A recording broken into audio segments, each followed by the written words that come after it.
Hi dears, ഇന്ന് നമുക്ക് carrot, മാങ്ങ, പാവയ്ക്ക കൊണ്ട് ഒരു അച്ചാർ ഉണ്ടാക്കുന്നത് എങ്ങനെയാണെന്ന് നോക്കാമേ. ഇത് ഞാൻ വെള്ള അച്ചാറാണ് ഇട്ടേക്കുന്നത്. ഇനി നമുക്ക് ആവശ്യമുള്ള സാധനങ്ങൾ എന്തൊക്കെയാണെന്ന് നോക്കാം.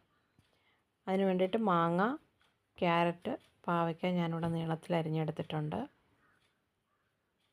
പിന്നീട് നമുക്ക് വേണ്ടത് ഇഞ്ചി, പച്ചമുളക്, വെളുത്തുള്ളി. അതൊക്കെ നമ്മുടെ ആവശ്യത്തിനനുസരിച്ച് എടുക്കാം. ഇനി ഒരു പാൻ വെച്ചിട്ട് അതിലേക്ക് നല്ലെണ്ണ ഒഴിച്ച് കൊടുക്കാം.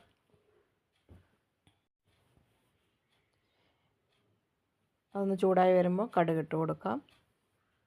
അതിനുശേഷം വെളുത്തുള്ളി, ഇഞ്ചി, പച്ചമുളക് ഇട്ട് കൊടുക്കാം.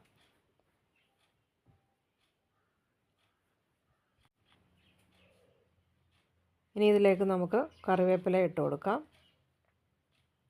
ഇതെല്ലാം ഒന്ന് നന്നായിട്ട് മൂത്ത് കഴിഞ്ഞതിന് ശേഷം നമുക്ക് പൊടികൾ ഇട്ട് കൊടുക്കാം.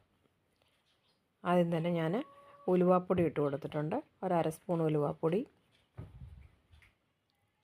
പിന്നെ മഞ്ഞൾ പൊടി ഞാനൊരു നുള്ള് ചേർത്തിട്ടുണ്ട്, അത് നമുക്ക് വേണമെങ്കിൽ മാത്രം ചേർത്താൽ മതി. പിന്നെ കായപ്പൊടി, ഇത്രയും ചേർത്ത് കൊടുത്തതിന് ശേഷം നന്നായി ഒന്ന് ഇളക്കി മൂപ്പിച്ചെടുക്കാം. ഇത് നന്നായി ഒന്ന് മൂത്ത് വന്നതിന് ശേഷം നമുക്കിതിലേക്ക് വിനാഗിരി ഒഴിച്ച് കൊടുക്കാമേ.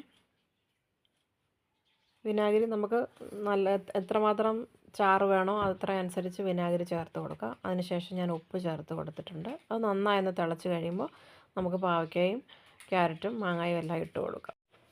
ഞാനിവിടെ ഒരു ക്യാരറ്റ്, ഒരു മാങ്ങ, ഒരു പാവയ്ക്ക എടുത്തിട്ടുള്ളത്. നിങ്ങളുടെ ആവശ്യാനുസരണം നിങ്ങൾക്ക് എടുക്കാവുന്നതാണ്. ഇത്രയേ ഉള്ളൂ. നമ്മുടെ അച്ചാർ ഇവിടെ റെഡി ആയിട്ടുണ്ട്. ഒത്തിരി ഇട്ട് വേവിക്കേണ്ടതില്ല, അതങ്ങ് അലിഞ്ഞു പോകും മാങ്ങയൊക്കെ. പാവയ്ക്ക ആണെങ്കിൽ ഞാൻ കുറച്ച് നേരം ഉപ്പുവെള്ളത്തിലിട്ട് വെച്ചതാണ്, അതുകൊണ്ട് അതിൻ്റെ കയ്പും കുറച്ച് കുറഞ്ഞിട്ടുണ്ട്. എല്ലാവരും ഒന്ന് ട്രൈ ചെയ്ത് നോക്കണം. അച്ചാർ നല്ല ടേസ്റ്റിയാണ് കേട്ടോ.